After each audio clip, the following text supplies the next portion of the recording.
Assalamualaikum warahmatullahi wabarakatuh.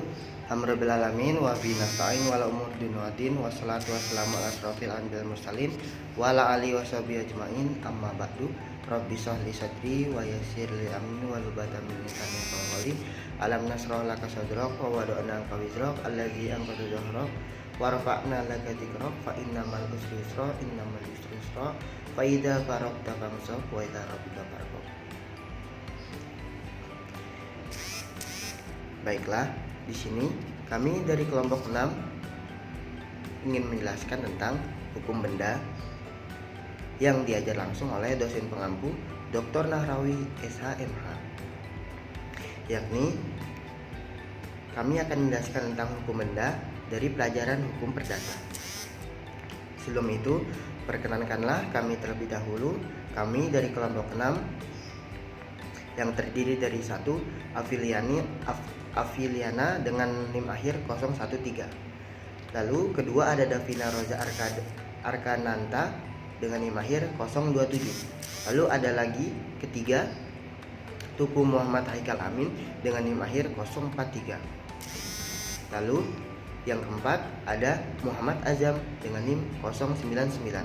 Lalu yang terakhir Raihan Dwi Kurnia dengan NIM akhir 116.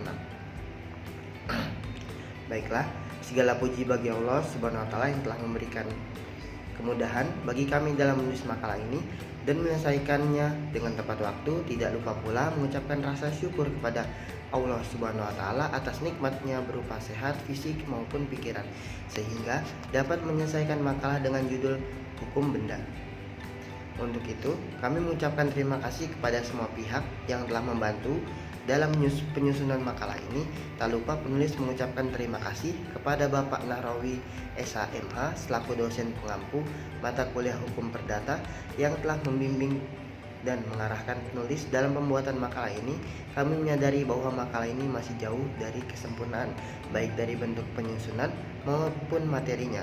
Untuk itu, kami berharap adanya kritik dan saran apabila ada kesalahan dalam penulisannya makalah ini demi memperbaiki di masa yang akan datang. Akhir kata, kami berharap semoga makalah ini dapat berguna serta bermanfaat bagi semua pihak untuk menambah wawasan ilmu pengetahuan mengenai materi ini. Baiklah, sebelum itu kami akan menjelaskan latar belakang terlebih dahulu pada hukum benda ini. Pada sistem hukum di Indonesia, perihal benda ini diatur pada buku 2 Kitab Undang-Undang Hukum Perdata KUH Perdata. Benda dalam arti ilmu pengetahuan hukum ialah segala sesuatu yang dapat menjadi objek hukum, sedangkan menurut pasal 499 KUH Perdata, benda ialah segala barang dan hak yang dapat menjadi milik orang. Objek hak milik di dalam ketentuan itu, zat atau benda dipakai tidak dalam arti barang yang berwujud, melainkan dalam arti bagian daripada harta kekayaan. Pada KUH Perdata, kata zat dipakai dalam dua arti. Pertama, dalam arti barang yang berwujud. Kedua, dalam arti barang daripada harta kekayaan. Dalam arti kedua itu, yaitu sebagai bagian dari harta kekayaan. Yang termasuk zat ialah selain daripada barang yang berwujud, juga beberapa hak tertentu sebagai barang yang tak berwujud. Menurut sistem hukum perdata barat, sebagaimana diatur dalam KUH Perdata, benda dapat dibedakan sebagai berikut: barang-barang yang berwujud, lich hamelich; barang-barang tidak berwujud, on lich hamelich; barang-barang yang bergerak dan yang tak bergerak; barang-barang yang dapat dipakai habis, februbak; dan barang-barang yang tak dapat dipakai habis, onverbrugbar. Barang-barang yang sudah ada, tegenwort, izenzaken; dan barang-barang yang masih akan ada, toekmas gezaken. Baiklah, sebelum itu terima kasih sudah mendengarkan dari latar belakang kami. Selanjutnya kami akan menjelaskan tentang rumusan masalah atau apa yang akan kami bahas pada makalah ini. Yang pertama, kami akan membahas dari apa yang dimaksud dengan hukum benda. Lalu kedua, apa saja macam-macam dan pembagian hukum benda. Lalu ketiga, apa yang dimaksud dengan hak milik. 4, apa yang dimaksud dengan hak guna usaha. 5, apa yang dimaksud dengan hak guna bangunan. 6. Apa yang dimaksud dengan hak pakai? Baiklah, mungkin langsung saja ke isi. Baiklah, pengertian hukum benda. Hukum kebenaran merupakan bagian dari hukum perdata. Hukum benda adalah semua kaidah hukum yang mengatur hak-hak apakah yang didapatkan pada orang dalam hubungannya dengan orang yang lain. Hukum benda merupakan bagian dari hukum harta kekayaan. Menurut Prof. Soediman Kartohadiprodjo, hukum harta kekayaan ialah semua kaidah hukum yang mengatur hak-hak apakah yang didapatkan pada orang dalam hubungannya dengan orang lain, tertentu dan tidak tertentu yang mempunyai nilai uang. Sedangkan menurut Prof. L.J. van Apeldoorn, hukum harta kekayaan ialah semua peraturan hubungan-hubungan hukum yang bernilai uang. Sistem pengaturan hukum benda bersifat tertutup, artinya orang tidak bisa atau tidak dapat mengadakan hak-hak kebenaran baru selain yang sudah ditetapkan dalam undang-undang. Jadi hanya dapat mengadakan hak kebenaran terbatas yang sudah ditetapkan dalam undang-undang saja. Pengertian benda menurut pasal 499 KUH, benda ialah tiap-tiap barang dan tiap-tiap hak yang dapat dikuasai oleh hak milik. Sedangkan yang dimaksud benda dalam arti ilmu hukum adalah segala sesuatu yang dapat menjadi objek hukum dan barang-barang yang dapat menjadi milik serta hak setiap orang yang dilindungi oleh hukum. Menurut Prof. Soediman Kartohadiprodjo, yang dimaksud dengan benda ialah semua barang yang berwujud dan hak kecuali hak milik. Menurut Prof. Sri Soe Dewi Mas Chuen Sofwan, pengertian benda pertama-tama ialah barang yang berwujud yang dapat ditangkap dengan panca indera, tapi barang yang tidak berwujud termasuk benda juga. Sedangkan menurut Prof. Subekti berkata, benda atau zat dalam arti luas ialah segala sesuatu yang dapat dihaki orang, dan perkataan benda dalam arti sempit ialah barang yang dapat dilihat saja. Jadi dalam sistem hukum perdata, kata zak mempunyai dua arti, yaitu barang yang berwujud, 2. barang daripada harta kekayaan, 3. sebagai objek hukum pasal 500 KUH, 4. benda sebagai kepentingan hukum pasal 1354 KUH, 5. benda sebagai kenyataan hukum pasal 1263 KUH, 6. benda sebagai perbuatan hukum pasal 1792 KUH. Hukum benda merupakan terjemahan dari bahasa Belanda zakenrecht. Menurut Prof. Soediman Kartohadiprodjo, hukum kebenaran ialah semua kaidah hukum yang mengatur apa yang diartikan dengan benda dan mengatur hak-hak atas benda. Sedangkan menurut Prof. L.J. van Apeldoorn, hukum kebendaan ialah peraturan mengenai hak-hak kebendaan. Tetapi menurut Prof. Sri Soe Dewi Mas Chuen Sofwan, yang diatur dalam hukum benda adalah pertama-tama mengatur pengertian dari benda, kemudian perbedaan macam-macam benda, dan selanjutnya bagian terbesar mengatur mengenai macam-macam hak kebendaan. Assalamualaikum warahmatullahi wabarakatuh. Perkenalkan, nama saya Muhammad Azam Valestin dengan akhir NIM 099. Di sini saya akan melanjutkan pembahasan tentang hukum benda. Nah, di sini saya akan sedikit menjelaskan tentang apa itu macam-macam benda dan asas-asas hukum benda. Nah, jadi macam-macam benda menurut Profesor Subekti, benda dapat dibagi atas beberapa macam, yaitu yang pertama, benda yang dapat diganti dan benda yang tidak dapat diganti. Nah, benda yang dapat diganti contohnya adalah uang, dan benda yang tidak dapat diganti contohnya adalah seekor kuda. Yang kedua, benda yang dapat diperdagangkan dan benda yang tidak dapat diperdagangkan. Contoh benda yang dapat diperdagangkan adalah beras, gandum, kemudian dan masih banyak lainnya. Dan contoh benda yang tidak dapat diperdagangkan diantara lain adalah contohnya jalanan, lapangan umum, dan lain-lain. Yang ketiga yaitu benda yang dapat dibagi dan benda yang tidak dapat dibagi. Contoh benda yang dapat dibagi adalah beras, dan contoh benda yang tidak dapat dibagi adalah seekor kuda, seekor sapi, dan lain-lainnya. Yang keempat, benda yang bergerak dan benda yang tidak dapat bergerak.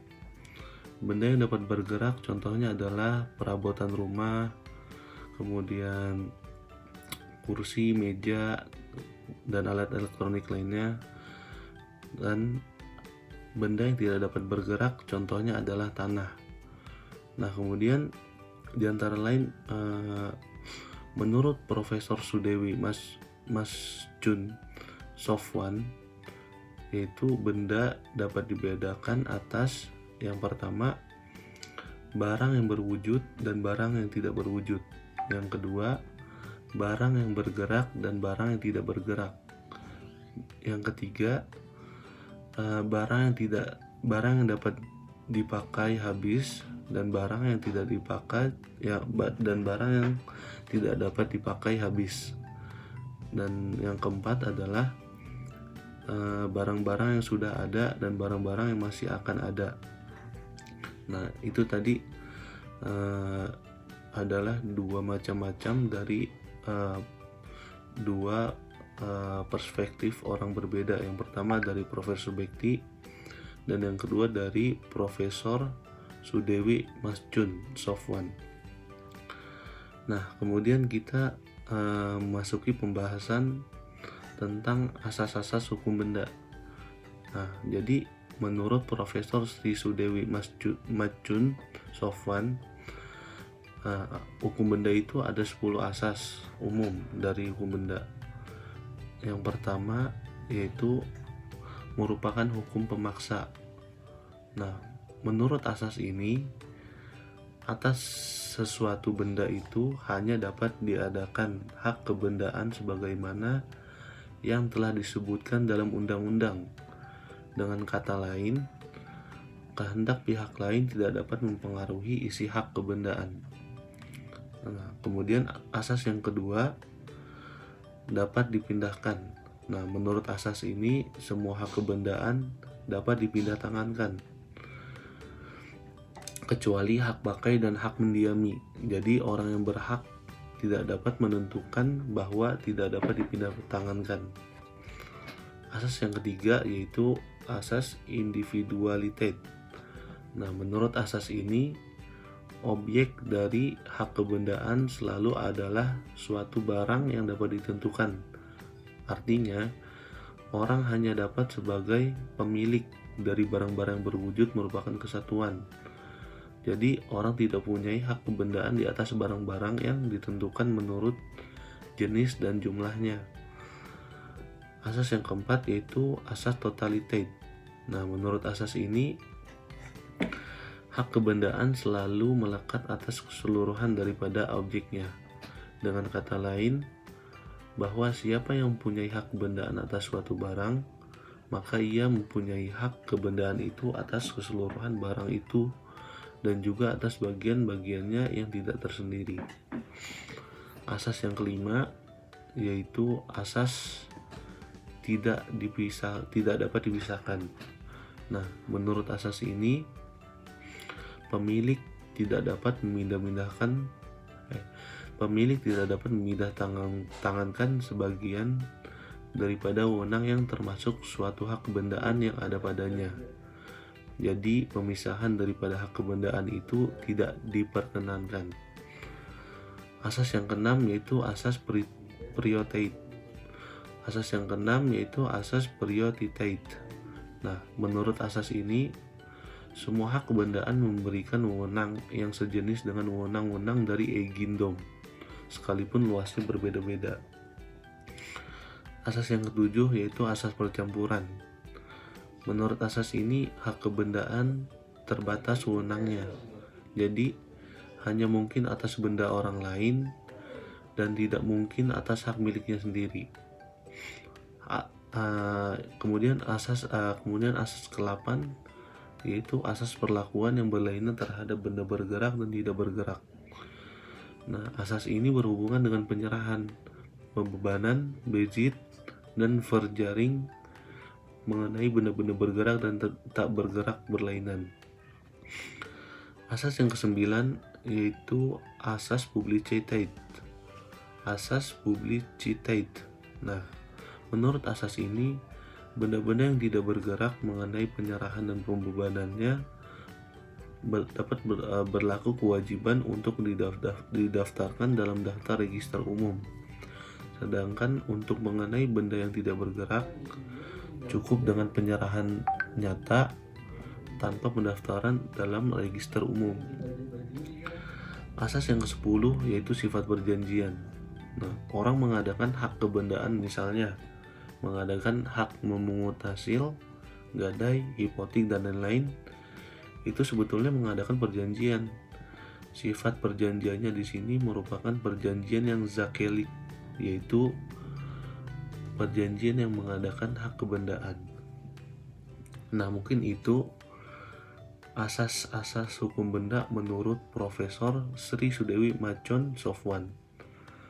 Nah, mungkin itu saja penjelasan singkat dari saya mengenai macam-macam benda dan asas-asas hukum benda. Assalamualaikum warahmatullahi wabarakatuh. Nama saya Davina Roza Arkananta dengan nomor akhir NIM 027. Di sini saya akan melanjutkan pembahasan dari teman saya mengenai hak kebendaan dan ciri-ciri dari hak kebendaan. Masuk pada pembahasan mengenai hak kebendaan. Hak kebendaan ialah suatu hak yang memberikan kekuasaan langsung atas suatu hak yang dapat dipertahankan oleh setiap orang. Jadi, hak kebendaan itu merupakan hak yang mutlak, karena hak itu memberikan kekuasaan langsung atas suatu benda tersebut. Selanjutnya masuk pada pembahasan mengenai ciri-ciri hak kebendaan. Yang pertama, hak kebendaan merupakan hak yang mutlak. Mengapa disebut hak yang mutlak? Yaitu karena dapat dipertahankan oleh siapapun, seperti hak milik atas suatu benda, maka pemiliknya dapat menuntut kemanapun benda itu berada, dengan hak yang diberikan oleh undang-undang, yaitu hak revindikasi. Hak revindikasi sendiri yaitu menuntut kembali barang milik penggugat yang berada di tangan dan penguasaan tergugat. Selanjutnya yang kedua, merupakan hak yang mengikuti. Merupakan hak yang mengikuti artinya hak itu mengikuti bendanya dimanapun juga barang itu berada. Jadi, hak itu melekat pada bendanya, sehingga kalau berpindah tangan, maka yang bersangkutan akan terkena pula untuk wajib menghormatinya. Selanjutnya yang ketiga, mempunyai sistem, yaitu di mana yang lebih dulu terjadinya, mempunyai tingkatan yang lebih tinggi daripada hak yang terjadi kemudian. Dengan begitu, saat kelahiran hak itu memegang peranan yang penting, karena yang lahir lebih dahulu akan dibayar paling awal, sedangkan yang belakangan harus menunggu yang ada di depannya. Jadi akan mengutamakan yang awal daripada yang akhir.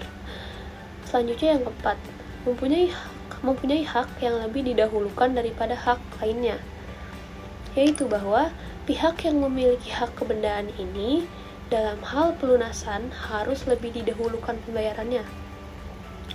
Seketika kalau benda yang dijadikan objek hak tersebut laku dalam pelelangan, jadi harus didahulukan pembayarannya. Selanjutnya yang kelima, mempunyai macam-macam ekti atau penuntutan kembali jika terjadi gangguan atas haknya. Jadi apabila ada yang mengganggu haknya, maka dapat melakukan bermacam-macam gugat atau ekti. Di antaranya yaitu penuntutan kembali, gugatan untuk menghilangkan gangguan-gangguan atas haknya, dan gugatan untuk pemulihan ke dalam keadaan yang semula. Dan yang terakhir yaitu yang keenam, mempunyai cara pemindahan yang berlainan.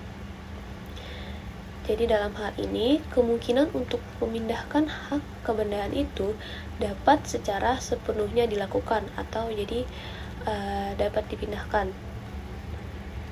Sekian pembahasan dari saya, selanjutnya akan dilanjutkan oleh teman saya. Baik, selanjutnya saya akan menjelaskan macam-macam hak kebendaan. Di antaranya yang pertama itu adalah hak bezit. Apa itu hak bezit? Menurut KUH Perdata, bezit diterjemahkan dalam kedudukan berkuasa, yaitu kedudukan seseorang yang menguasai suatu kebendaan, baik dengan diri sendiri maupun dengan perantara orang lain, dan yang mempertahankan atau menikmatinya selaku orang yang memiliki kebenaran itu, menurut pasal 529 KUH Perdata. Menurut Subekti, bezit ialah suatu keadaan lahir di mana seorang menguasai suatu benda seolah-olah kepunyaannya sendiri, yaitu oleh hukum diperlindungi dengan tidak mempersoalkan hak milik benda itu sebenarnya pada siapa. Selanjutnya ada syarat-syarat adanya bezit. Untuk adanya suatu bezit haruslah dipenuhi syarat-syarat. Yang pertama itu adanya korpus. Apa itu korpus? Korpus itu harus ada hubungan antara orang yang bersangkutan dengan bendanya. Yang kedua, syaratnya itu adanya animus. Apa itu animus? Yaitu hubungan antara orang dengan benda itu harus dikehendaki oleh orang tersebut. Selanjutnya ada fungsi bezit. Yang pertama itu ada fungsi polisionil.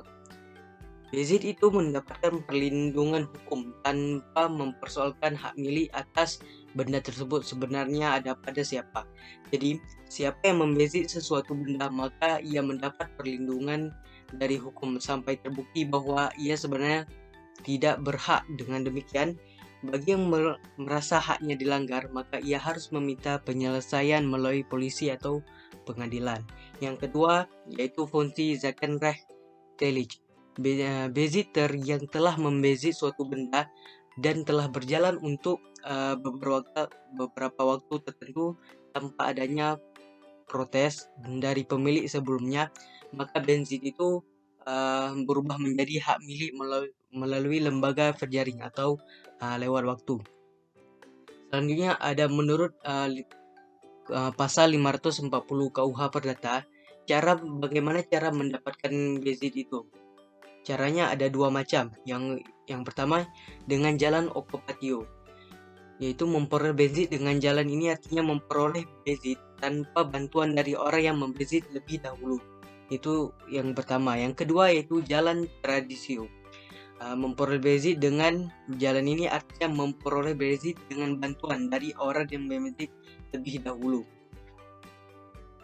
Selanjutnya terhapusnya bezit. Nah, terhapusnya bezit ini terbagi ada dua, yaitu kekuasaan atas benda itu berpindah pada orang lain. Yang kedua, benda yang dikuasai nyata telah ditinggalkan.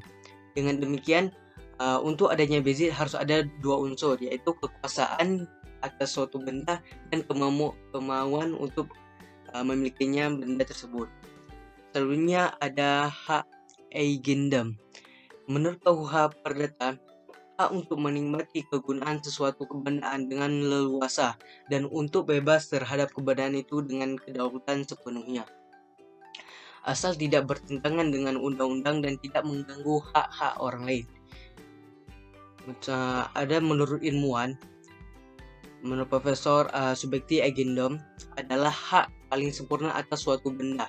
Seseorang yang mempunyai hak eigendom bebas berbuat apa saja dengan benda itu, asal tidak melanggar undang-undang dan hak-hak orang lain. Bagaimana cara memperoleh hak milik? Cara memperoleh hak milik menurut pasal 584 KUH Perdata, hak eigendom atau hak milik dapat diperoleh dengan yang pertama pendahuluan, yang kedua ada ikatan, yang ketiga ada lewat waktu, keempat pewarisan, dan kelima ada penyerahan. Jadinya hak milik dalam pasal 21 UU PA menyatakan bahwa subjek hak milik dapat perorangan maupun badan hukum. Hak milik atas tanah dapat terjadi melalui tiga cara bagaimana yang disebutkan dalam pasal 22 UU PA, yaitu hak milik atas tanah yang terjadi karena hukum adat, penetapan pemerintah, dan ketentuan undang-undang. Selanjutnya, bagaimana terhapusnya hak milik? Yang pertama, seseorang memperoleh hak milik itu melalui salah satu cara untuk memperoleh hak milik. Yang kedua, binasanya benda itu. Dan ketiga, pemilik hak milik melepaskan benda itu. Bezit dan hak milik atau kepemilikan adalah dua konsep yang berbeda dalam hukum properti. Bezit merujuk pada fakta bahwa seorang secara fisik memegang atau mengontrol suatu properti, sedangkan hak milik merujuk pada hak hukum untuk memiliki dan mengendalikan properti.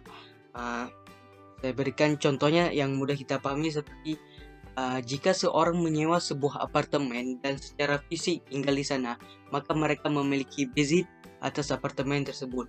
Namun, pemilik apartemen masih memiliki hak milik atas apartemen tersebut dan memiliki kontrol penuh atas properti tersebut. Selanjutnya ada hak servitut. Menurut KUH Perdata, hak servitut disebut juga dengan pengabdian, yaitu suatu beban yang diberikan kepada perkarangan milik orang yang satu untuk digunakan bagi dan demi kemanfaatan perkarangan milik orang lain. Dan menurut Profesor Subekti, yang dimaksud dengan servitut adalah suatu benda yang diletakkan di atas suatu perkarangan untuk keperluan suatu perkarangan lain yang berbatasan. Macam-macam hak perkarangan menurut pasal 677 sampai 678 KUH Perdata. Hak perkarangan dapat diberikan antaranya yang pertama, hak perkarangan abadi, yaitu hak tersebut dapat dilangsungkan secara terus-menerus tanpa bantuan orang lain atau manusia. Misalnya hak mengalirkan air, hak pemandangan keluar dan sebagainya. Yang kedua, hak perkarangan tak abadi, yaitu hak tersebut dapat menggunakan hak tersebut dalam penggunaannya memerlukan suatu perbuatan manusia, misalnya hak melintasi perkarangan, hak mengambil air dan sebagainya. Yang ketiga ada hak perkarangan yang nampak, yaitu hak terhadap suatu benda yang nampak, misalnya pintu, jendela, pipa air dan sebagainya. Yang keempat, hak perkarangan yang tak nampak, yaitu hak terhadap suatu benda yang tak nampak, misalnya larangan untuk mendirikan bangunan dan sebagainya. Dan selanjutnya syarat-syarat hak perkarangan. Yang pertama, harus ada 2 halaman, yaitu letaknya saling berdekatan, dibangun atau tidak dibangun yang dimiliki oleh berbagai pihak. Yang kedua, kemanfaatan dari hak perkarangan itu harus dapat dinikmati atau dapat berguna bagi berbagai pihak yang memiliki halaman tadi. Yang ketiga, hak perkarangan harus bertujuan untuk meninggalkan kemanfaatan dari halaman penguasa. Yang keempat, beban yang diberikan itu harus senantiasa bersifat menanggung sesuatu. Yang kelima, kewajiban-kewajiban yang timbul dalam hak perkarangan itu hanya dapat ada dalam hal membolehkan sesuatu atau tidak membolehkan sesuatu. Dan bagaimana terhapusnya hak perkarangan itu? Terhapusnya hak perkarangan itu karena yang pertama, kedua perkarangan itu jatuh ke tangan seseorang. Itu menurut pasal 706 KUH Perdata. Dan yang kedua, selama 30 tahun berturut tidak dipergunakan. Itu menurut pasal 707 KUH Perdata. Selanjutnya ada hak obstal. Apa itu hak obstal? Hak obstal ialah suatu hak untuk memiliki bangunan-bangunan di atas tanaman-tanaman di atas tanahnya orang lain. Dapat diperoleh melalui titel ataupun juga karena lewat waktu terjadi. Hak obstal dapat terhapus karena yang pertama, hak obstal jatuh ke dalam satu tangan, dikuasai oleh satu tangan. Yang kedua, musnahnya perkarangan. Yang ketiga, selama 30 tahun tidak digunakan. Dan keempat, waktu yang telah dijanjikan telah lampau. Selanjutnya saya akan menjelaskan tentang hak erfpach. Apa sih hak erfpach itu? Nah, hak erfpach ini adalah suatu hak kebendaan untuk menarik penghasilan seluas-luasnya dalam jangka waktu yang lama. Nah, objek hak erfpach ini adalah sebidang tanah milik orang lain dengan kewajiban membayar sejumlah uang atau penghasilan tiap-tiap tahun. Semua hak si pemilik tanah dijalankan oleh orang yang memegang hak erpah, dan pengakuan terhadap hak si pemilik tanah hanya berupa pembayaran yang telah disepakati di awal. Hak erpah ini banyak dipergunakan untuk perusahaan besar atau pembukaan tanah yang masih belukar. Maksudnya itu tanahnya masih belum bersih, masih banyak rumput-rumput liar yang sangat tinggi. Dan berhubungan dengan itu, ia diberikan waktu yang lama, biasanya sampai 75 tahun. Ada contoh sederhananya nih, contoh. Di sebuah desa ada lahan kosong milik negara yang menjadi tempat si A berkebun. Untuk mengikat kesepakatan secara hukum, negara memberi hak guna tanah dalam bentuk hak erpah kepada si A. Selanjutnya ada hak hipotek. Secara umum, hak hipotek ini adalah skema pinjaman atau kredit berjangka panjang. Pemberian kredit digunakan untuk pembiayaan properti atau harta tidak bergerak, contohnya rumah, yang umumnya berbiaya besar dan tidak dapat dilakukan secara tunai selama periode tertentu atau bertahun-tahun. Nah, peminjam dapat membayar kembali pinjaman tersebut dengan cara mengangsur berupa bunga sampai lunas, hingga akhirnya peminjam bisa memiliki properti yang diinginkan sepenuhnya. Tak heran jika hipotek juga dikenal sebagai hak atas properti atau klaim atas properti. Jika peminjam berhenti atau gagal membayar hipotek sebelum jatuh tempo, maka pemberi pinjaman dapat menyita hak kepemilikan atas properti tersebut dari peminjam. Hal ini tentunya bukan hal yang ideal bagi Anda untuk memperoleh rumah impian. Selanjutnya ada sifat dan ciri khas hipotek. Pengadaan hipotek diatur dalam Kitab Undang-Undang Hukum Perdata yang di dalamnya juga disebutkan beberapa sifat dan ciri khas dari hipotek. Sifat hipotek yang pertama ada absolut, artinya hak dapat dipertahankan terhadap tuntutan. Selanjutnya ada hak guna bangunan. Hak guna bangunan ini adalah suatu hak yang memberikan wewenang kepada pemegangnya untuk dapat mendirikan bangunan di atas tanah yang bukan miliknya sendiri. Menurut pasal 21 Peraturan Pemerintah nomor 40 tahun 1996, tanah yang dapat diberikan dengan hak guna bangunan adalah tanah negara, tanah hak pengelolaan, dan tanah hak milik. Adapun dasar-dasar hukum hak guna bangunan,